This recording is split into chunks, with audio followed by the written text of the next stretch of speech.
Hi friends, special టమాటా పప్పు అండి.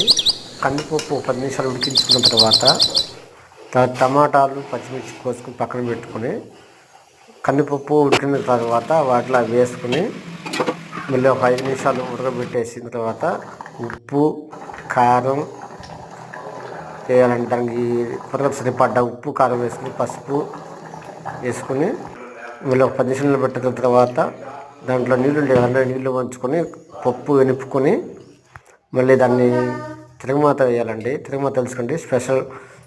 దాంట్లో ఆయిల్, ఉల్లిపాయ బ్రౌన్ కలర్ దాకా వేయించి తర్వాత కరివేపాకు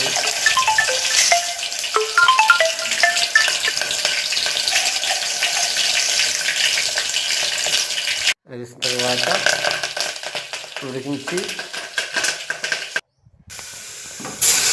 వేసుకోవాలండి. ఇప్పుడు అన్నంలో సర్వ్ చేసుకోవాలి.